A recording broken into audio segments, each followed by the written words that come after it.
Welcome to Voice Rising with Kara Johnstad. Enjoy weekly conversations with leading luminaries, pioneering visionaries, singers, poets, musicians, and sound healers as we explore the profound role our voice plays on the path to self-realization and global enlightenment. The internationally acclaimed singer, composer, author, healer, recording artist, voice expert, creator of Voice Your Essence, and founder of the School of Voice, Kara Johnstad uses her extraordinary spiritual gifts to empower others. Everything in this world vibrates.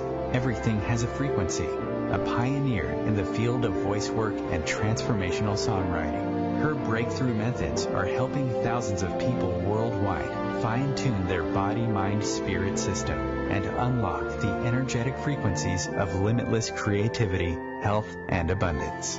Share your voice, ask your questions, join in the conversation. Receive life-changing, positive transformation and rise together to create a sound world. And here's your host, Kara Johnstad. Hi, everybody. Welcome to Voice Rising. With me in studio is the award-winning songwriter, recording artist, and filmmaker Michael Stillwater. An innovative educator, he catalyzes creative expression in people of all ages, and I'm very happy to have him with us today. Welcome, Michael. Thank you, Kara. It's beautiful to be with you. So, Michael, as we speak, our world is experiencing a global pandemic. Many cities around the world are in lockdown. I'm in Berlin. You're in Helsinki. The show is streaming all over the world. And we're refrained and being asked, we're being asked to refrain from meeting in person, from hugging each other, from sharing meals together. The churches are closed in Berlin. The yoga studios are closed. And even the choirs where we often meet to gather and find comfort and sing together are shut down and closed, at least where I am in Berlin, Germany. And I want to talk today about the transformational power of our voice, how it affects our lives, and especially what you do so well and what you've been doing for years is you've created chant waves and you've been doing singing circles and you've been really walking into communities, into churches, into those yoga studios and supporting people to discover their own unique voice. What are your thoughts at this time of the importance also of singing together, and how can we deepen that singing practice when so many of us are being asked not to connect in that physical way like we know from chanting in a yoga studio or in being in a choir or sitting in a church together?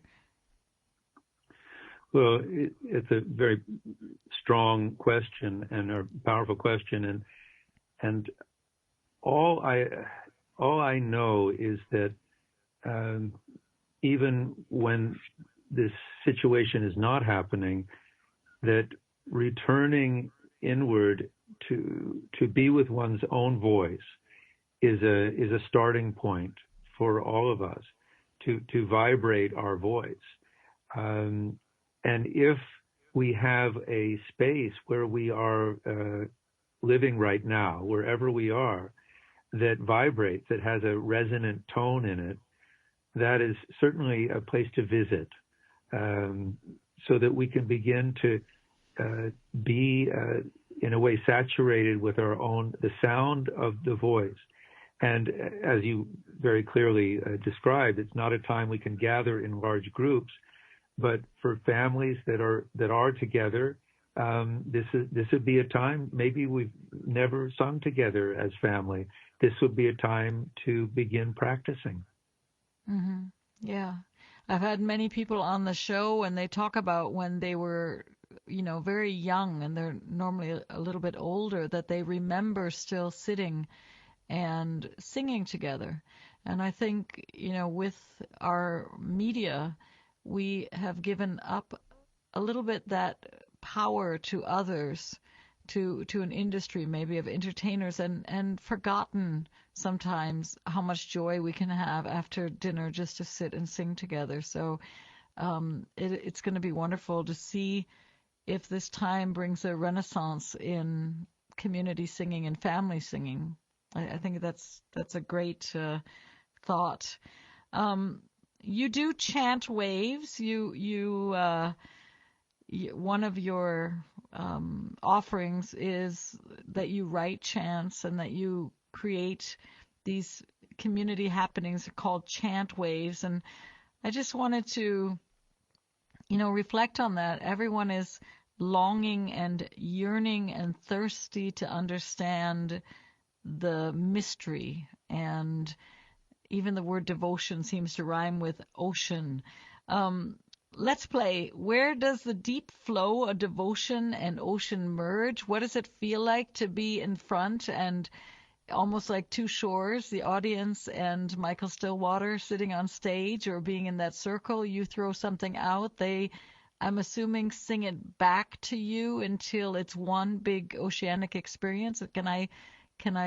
I've never had the luck to be in the middle of that ocean, but how do you see that, those sound waves happening, bouncing? Well, a long time ago, I focused on writing songs and kind of having complex lyrics that would maybe even be hard to understand. I mean, I was into this when I was very young, and I remember once just sitting with an audience and singing my songs, performing songs.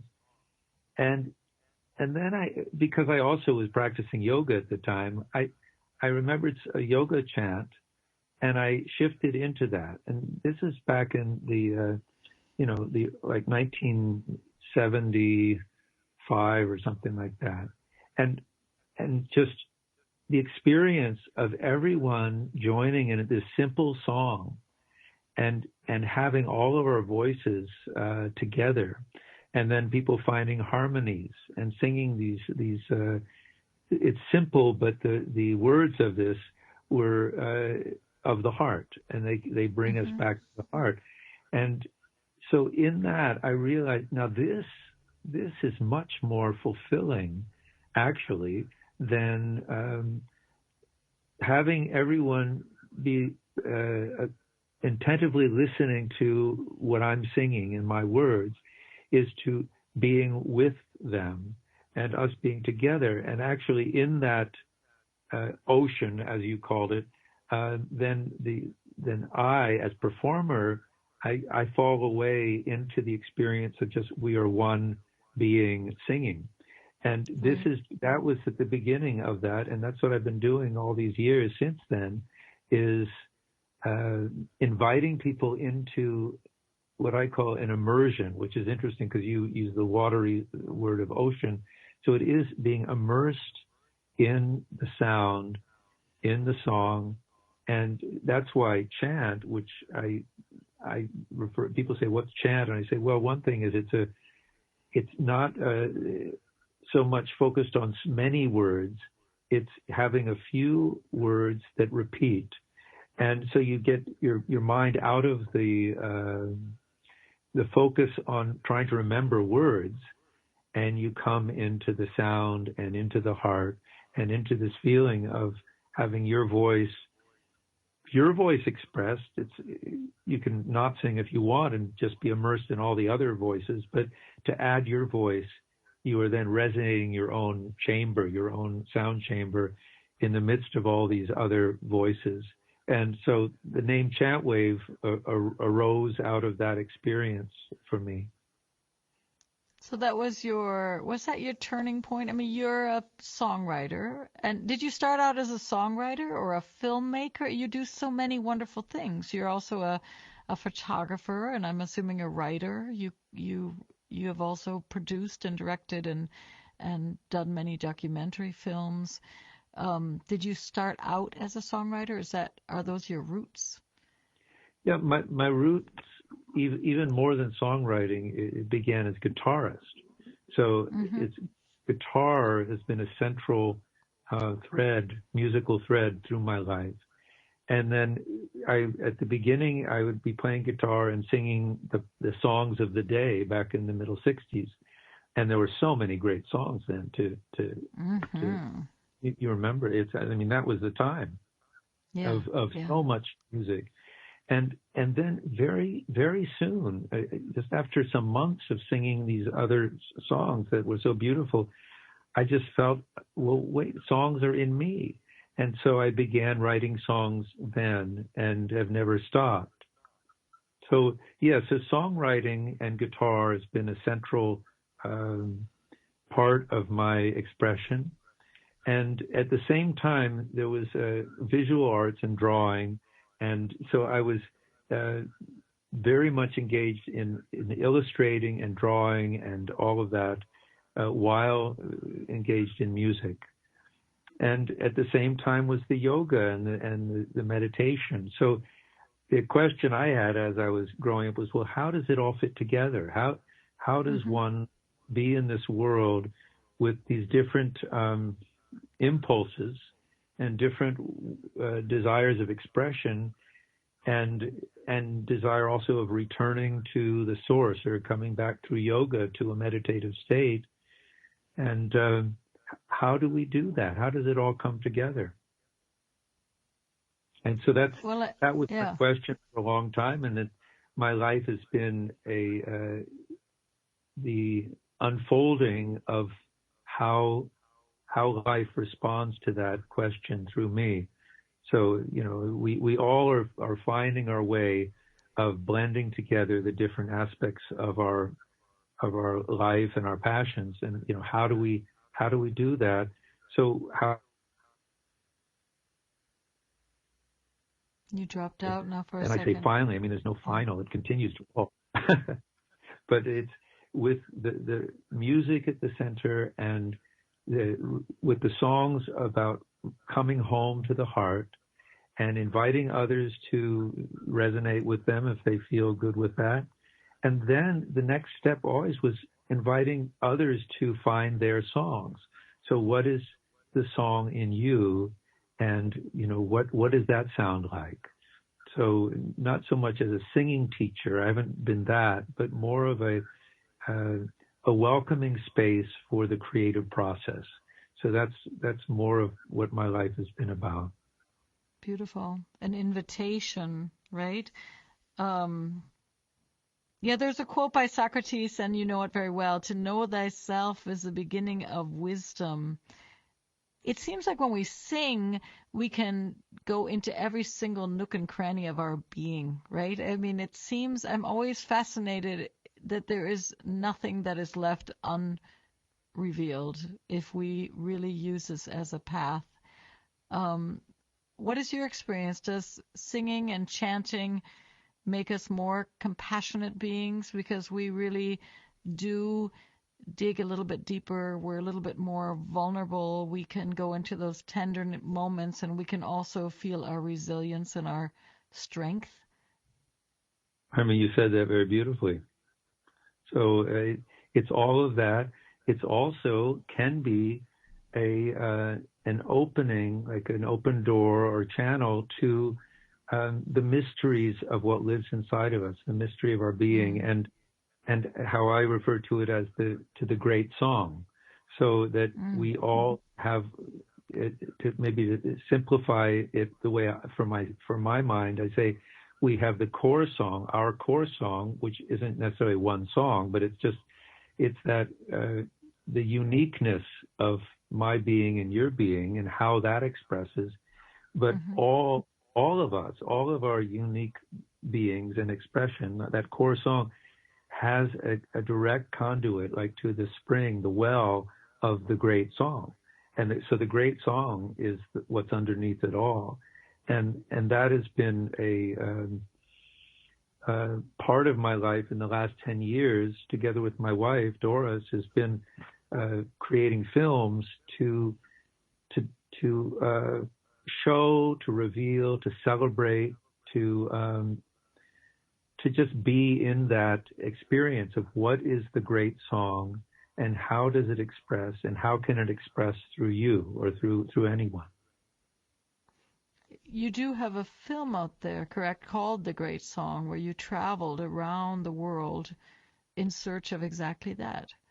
That's right. That's right. In search of the great song. And so that was because it's like the feeling was so strong in me and in Doris of like it exists. We know it is there, but it's not in the dictionary. We don't see great songs. So how to create a conversation around that and open up the inquiry into that idea of what it is. And so it's asking people all over the world, what is the great song for you? And is it in your religion? Is it in your tradition? Is it in your culture? And, traveling the world, everyone had a response. Everyone, was wanting to come forward, including scientists. So it was indigenous elders, faith leaders, scientists, artists, anyone we asked.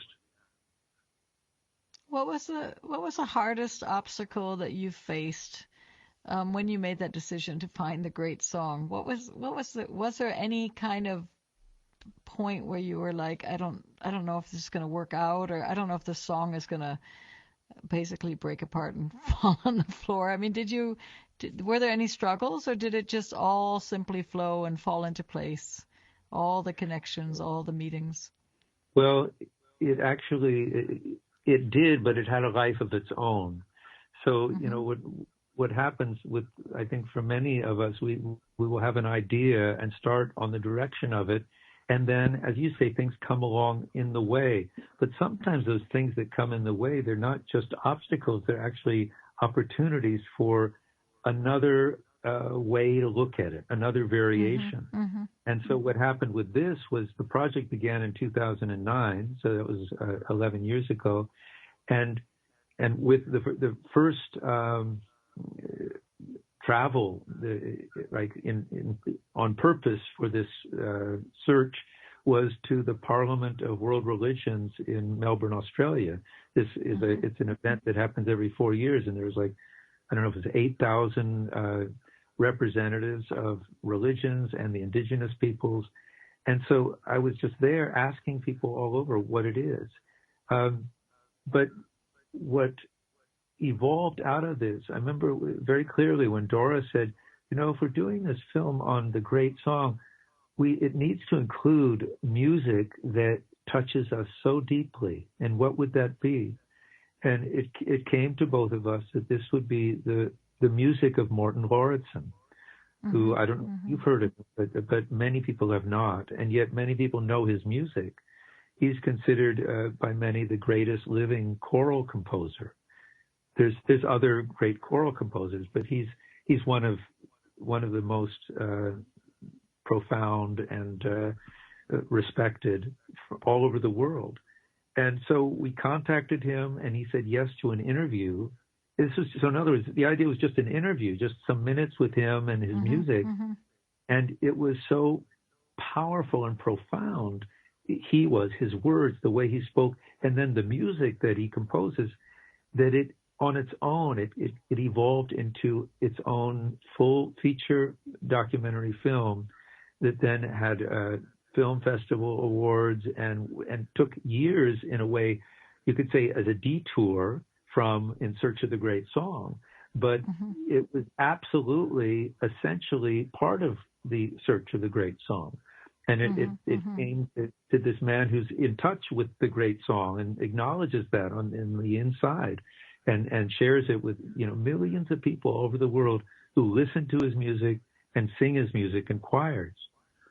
So what was interesting then, and I know we're approaching a break time soon, so you let me know when to stop, but what was interesting, so that film is called Shining Night, a portrait of the composer Morten Lauridsen, and it received all these awards and was very well received as a first offering to the world of our films.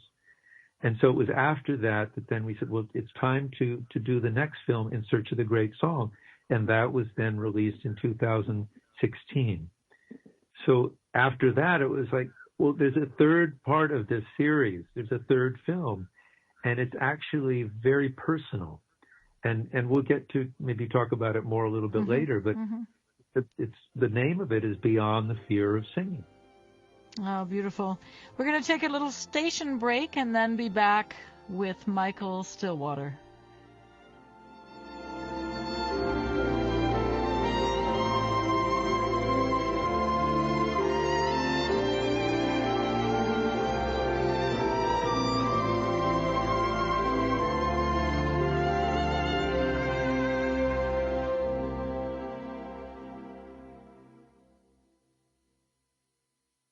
The cutting edge of conscious radio, OMTimes Radio, IOM FM. OMTimes magazine is one of the leading online content providers of positivity, wellness and personal empowerment. A philanthropic organisation, their net proceeds are funneled to support worldwide charity initiatives via Humanity Healing International. Through their commitment to creating community and providing conscious content, they aspire to uplift humanity on a global scale. Connect at omtimes.com. OMTimes, creating a more conscious lifestyle. Have you bought into the idea that you have to work hard for your money, that business is hard? I will share some dynamic access consciousness tools to get you out of your own way so you can create a business that actually succeeds. Join me, Simone Millisers, on The Joy of Business at 4 p.m. Mondays Eastern. With happy clients all over the world, Kara Johnstad knows that your voice is the missing link to more authenticity, abundance, creativity, and health. An internationally acclaimed voice expert, Kara's breakthrough methods have helped thousands of people successfully heal their voice wounds and extinguish the story of self-doubt and shyness forever. Join in group trainings, attend online sessions, schedule one-on-one time, and invite Kara to work with your organization and community. Get started today. Go to www.karajohnstad.com and receive a special guided meditation designed to fine-tune your inner voice and welcome you on the voice journey. Why was the basketball court all wet? Because the players kept dribbling on it. The dad joke. Corny, groan-worthy, but also one of the simplest ways to share a moment with your kids. What did the buffalo say when he dropped his son off for school? Bye, son. So take a moment to make your kid laugh, because dad jokes rule. Make your kid laugh today. Go to fatherhood.gov. Brought to you by the U.S. Department of Health and Human Services and the Ad Council.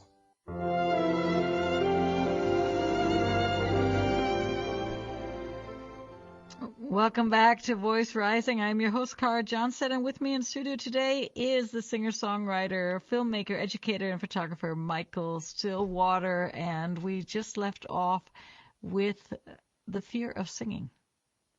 So tell us a little bit about that. Many people are very hesitant to sing. I mean, the fear of singing is considered a big fear, just like the fear of death, which I find to be unbelievable, but that is the truth. There are a lot of people that are afraid of simply standing in the middle of the room and singing to their beloved happy birthday by themselves. And what is your experience working with people with their fears about why they're afraid of singing?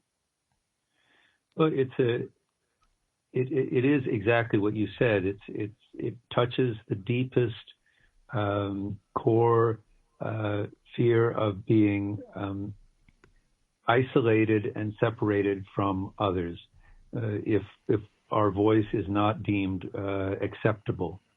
And this happens at an early age, and so it's a childhood, for many people, a childhood trauma that just gets overlaid over time and then actually put into a room sometimes inside of us where we just don't visit it.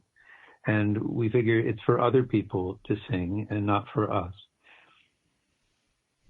And of course, this applies to forms of creative expression as well. So in my experience of seeing this over and over again, wherever I go, how people would come out to the chanting gathering, but still when it came to being heard by someone else, that was not comfortable, and that was not something they would want.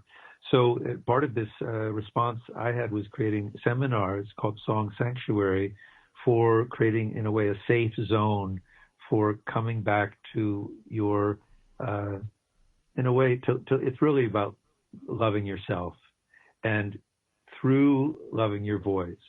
So I'm saying if we can accept one part of us that was not acceptable before, maybe that can open a doorway, a pathway to open up to more of us, to accept who we are on many levels. And that has been the case. So it's as you do in your work, Cara, we know that this is a profound and direct way of meeting people, accessing their vulnerable inner self, and allowing them to come out as they feel comfortable with it.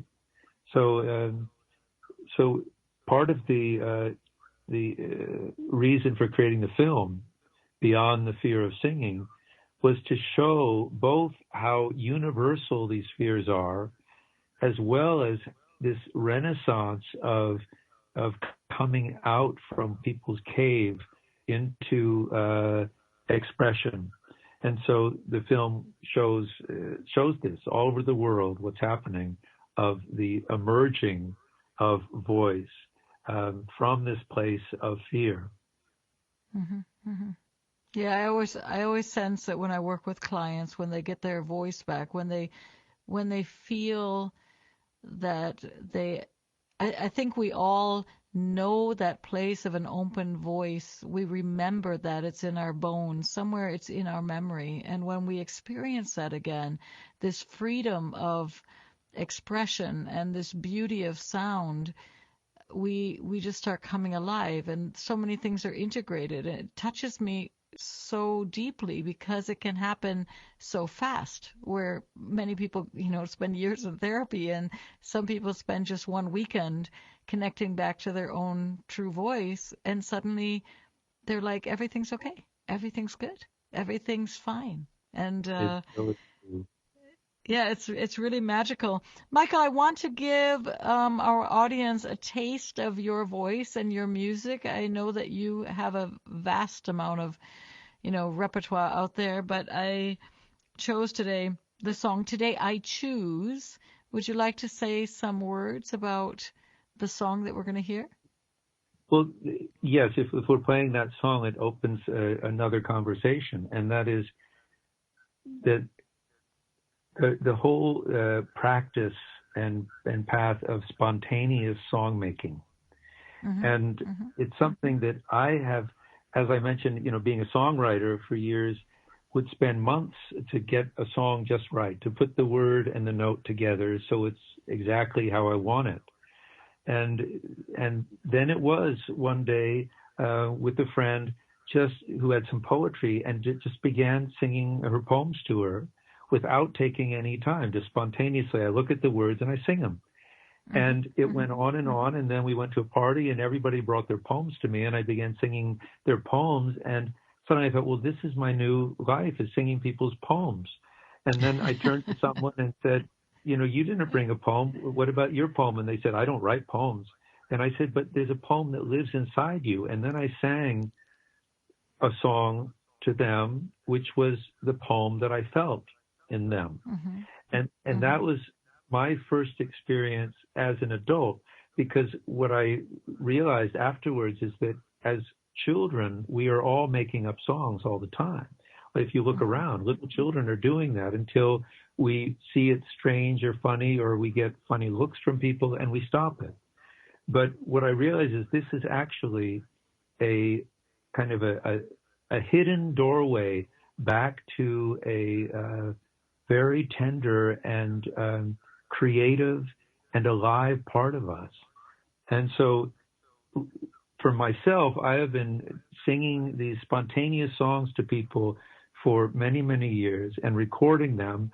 And then they have the song, but then it's often done in a community setting, a circle, and everyone receives the song. And the song we're about to hear is from one of these circles. And so the song you're about to hear, it's not recorded in a studio. It's just at a seminar, and it's in the moment, and it's just in response to the person's request. And I think I don't need to say more about it. You'll hear it in the song. Beautiful. Let us listen to Today I Choose by Michael Stillwater. Today I choose to let myself be kinder. Today I choose to love myself.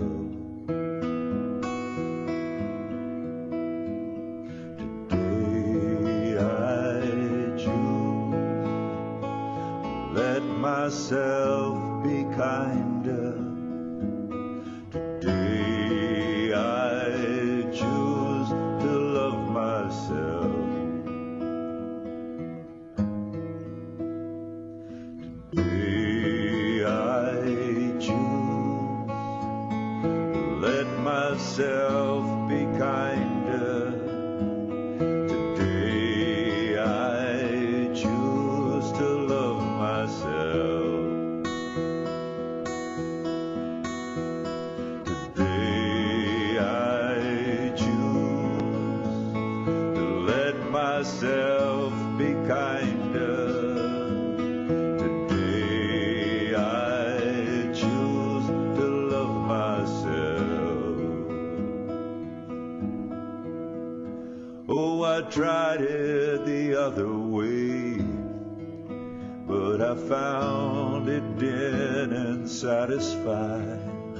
I tried the other way, but it's no good.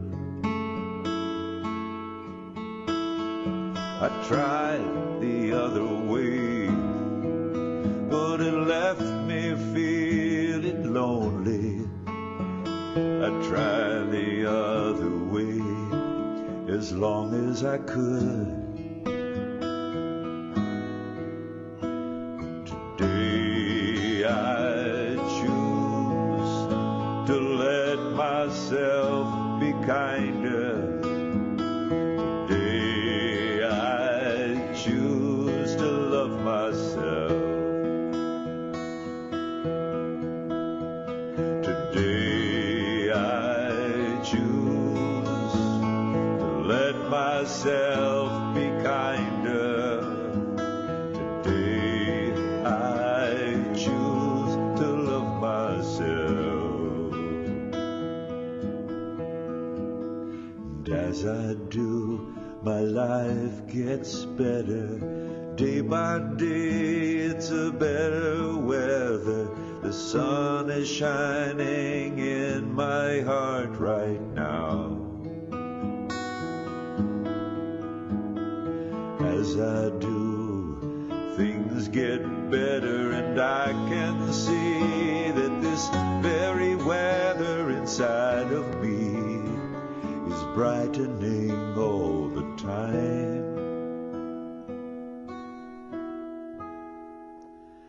Today I choose to let myself be kinder.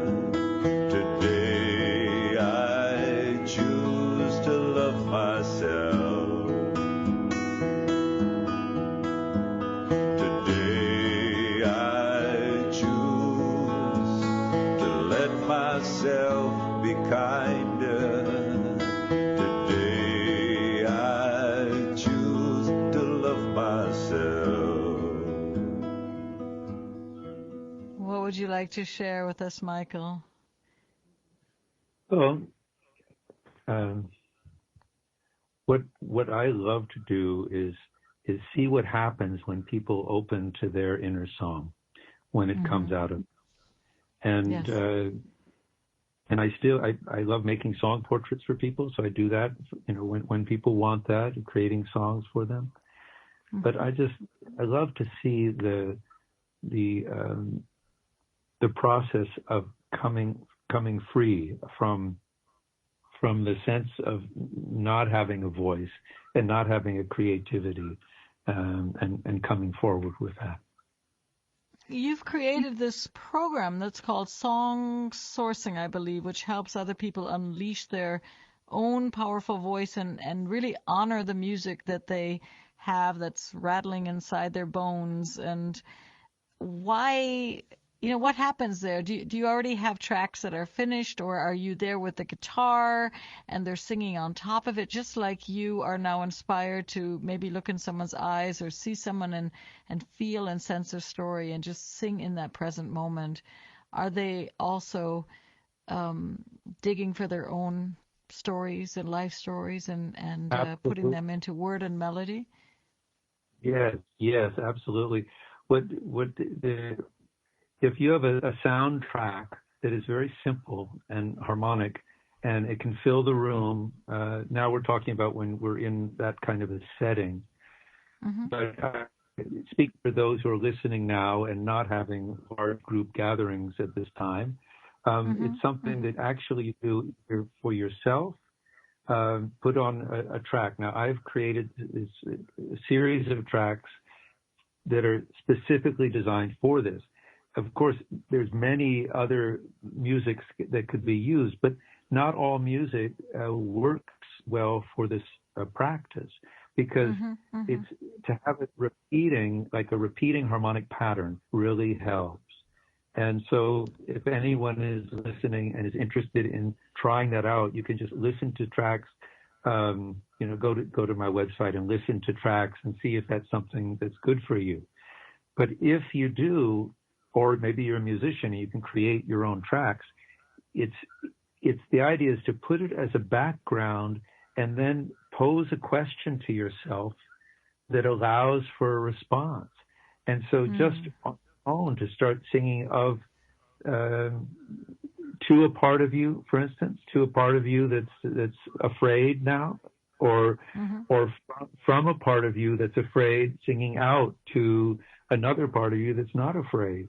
And if you're with other people now, in family or with a couple, to do this as a practice of, like you mentioned, the idea of just putting on this music and sitting across from each other and taking turns singing to each other, and then doing the practice of singing together by one person leading and the other one just listening in very closely and adding their voice to them, or the mirror exercise and just singing back and forth lines, and then finding lines that are just so fun and so true that you want to keep singing them.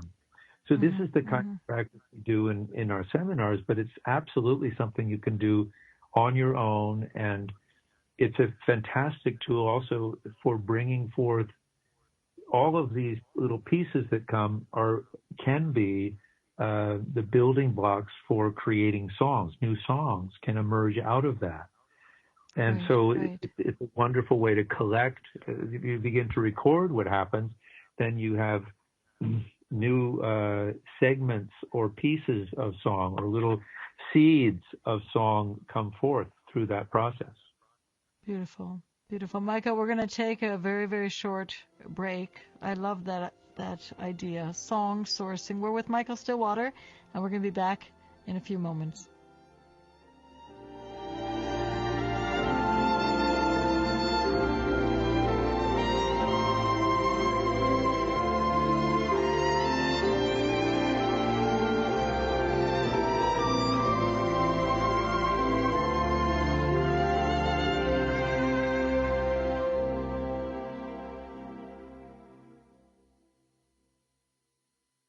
Bringing a more conscious lifestyle to your world. OMTimes Radio. IOM FM. Ascending Hearts is no ordinary dating site, but a spiritual dating site with a purpose, to link you with your soulmate. We engineer the serendipity so you can trust that you will attune with someone that has the same matching vibration as you. Ascending Hearts, the conscious dating site for the spiritually aware. Try Ascending Hearts for free. AscendingHearts.com.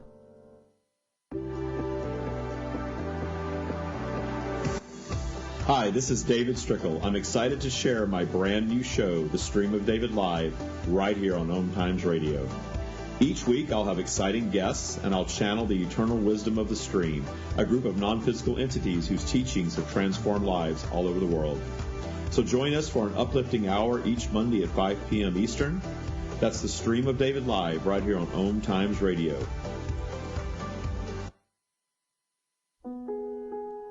Imagine being fired because of who you love. Imagine being denied medical treatment because of who you marry. Imagine being evicted because of who you are. Millions of Americans don't have to imagine this. They have to live it. Because in 31 states, it's legal to discriminate against LGBT people. Get the facts at beyondido.org. Brought to you by the Gill Foundation and the Ad Council.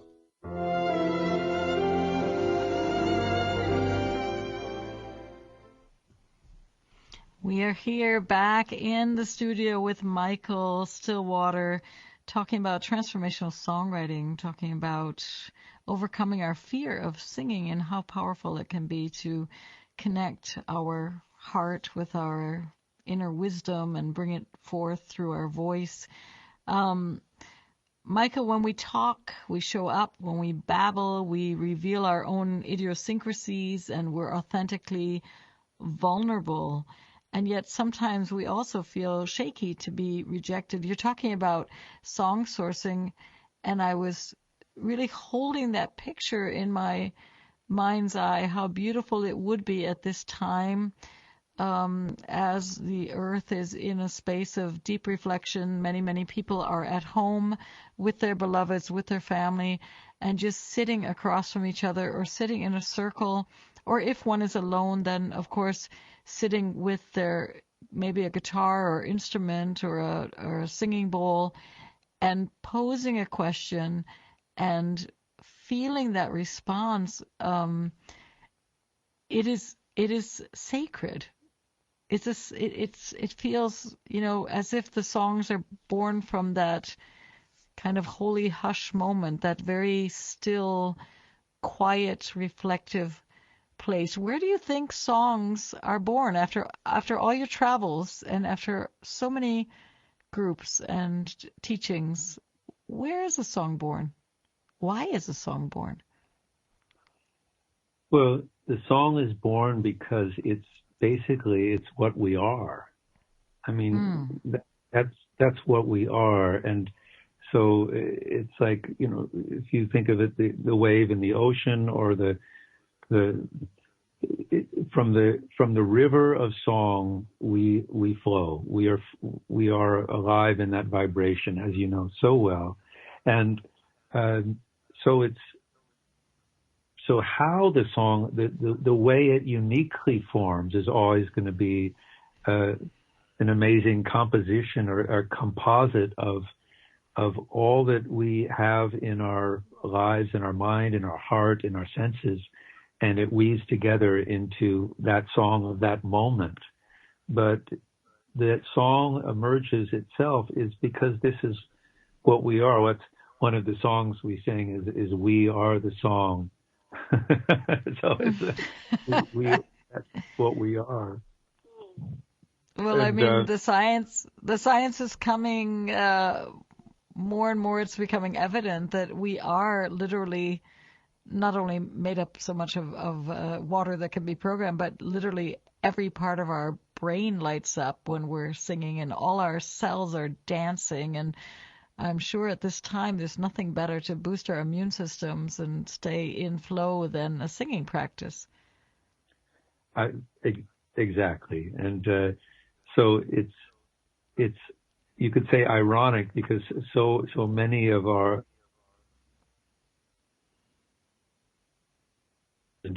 gathering groups together around the world are at this moment unable to do that because of the situation. So it's such a, shall we say, such an opportunity to do exactly what you said, is to go to that quiet center and see what the song is that emerges now. And the name that has come to me for the work that I share now is Song Life, because Song Life is just, it's integrated. It's our whole life. It is song. And one of actually after a lifetime of finding the blessing and the benefit that I experienced in being in the music and in the song and sharing it, I have begun just this past year for the first time, offering a training for people on a musical path who want to deepen their experience as a songwriter, as a musician, that's part of their integrated completely into their life of spirit and soul, and that it just and service, and how to sharing it with others. It can be supportive. So and in fact, just realizing it's time now to do not just a gathering in a beautiful natural setting, but online to share this. So that'll be something. If anyone interested in that, they can certainly contact me for more on that. And to see the films, you can watch them in your home. Don't need to go into a movie theater. So the films are there. The song sourcing tracks, if that's supporting for those who aren't creating your own tracks of music, to get the idea, even for those who do create music, listen to some of these tracks and you'll get it. I mean, it's so simple. That's the thing, as you have already said, Cara, this singing practice is so simple and yet so profoundly effective. And as you said, it can bypass all these other things that we might do that can take years to come back home to ourselves. And so this is just what I offer is just another facet of our dimension of this experience that is universal, that everyone has it inside of them already.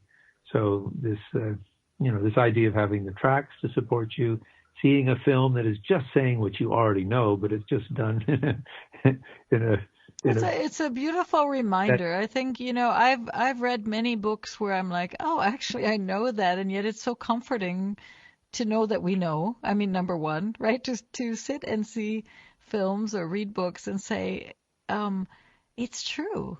It's true. I know that, and I forgot to practice that. Or, we all have our phases with, certain music or certain mantras, or maybe, in German we have Bachblüten, and we have phases, and yet then somebody says, oh, I'm drinking hot lemon water at the moment. And you're like, oh, it's true. I used to do that. And it's so beautiful to be reminded, right? Somebody else is like, I'm drinking ginger water. You're like, what's true? I need to, it's beautiful. I think as a community, and that's the power of voice, is what I'm always saying to people. But voice connects us back to ourselves. But the most amazing thing is voice connects us also to each other. And in these moments, we realize that there's nothing more beautiful than the resonance between like-minded hearts and voices and souls, sharing with each other their wisdom and listening to others, right, for what we can learn. And so Michael, this show is all about the transformational power of voice, and it's all about the many layers of voice work, which I think you live so beautifully, because it's all coming from, not only what people think is singing a nice song, but the writing voice, the inner voice work, which you have through meditation, and our inner guides, which are our voices, are the voice of our dreams, our visions, taking small ideas and then giving them a voice, projecting in projects, projecting things out into the world, and then seeing the fruits there for everybody. As I'm sure your films, for example, and your albums, they started with one small little idea in your head, a little voice that said, Michael, it's time to create something, and then it has a life of its own. So if you had one little golden nugget to give our community and listening audience about the importance of finding your unique and true voice, what would that be? Well, it's something, this unique and true voice is something that we can never be apart from. And in fact, it's calling us back. It's calling us. And so it's not a matter of kind of desperately searching for it. Like, what is my unique voice? It's actually, it's here calling to us. Maybe not through sound. Maybe this voice is calling to us in other ways, but it's we could also say it's patiently waiting for us to turn to it and honor it and give it room to breathe and give it space. And when we do, like you said, it's not only will be fulfilling for us, but it's a means of making connection with those around us that we are close to. And there's so much shame and embarrassment around particularly around our singing voices, for so many people, that just the one step of overcoming that, of letting our voice be heard by someone, is such a major. It can be such a major breakthrough in someone's expressive life on this planet. And so I just encourage whoever's listening now to, however you can, to be willing to. Well, let's put it this way. It may be something when you listen, you say, oh my God, nice for them to talk about. That's what they do. They're musicians. They sing so easily. But for you just to recognize your voice has been with you from the beginning. It will be with you till the end. And making friends with it before you leave this world might be a nice thing to do.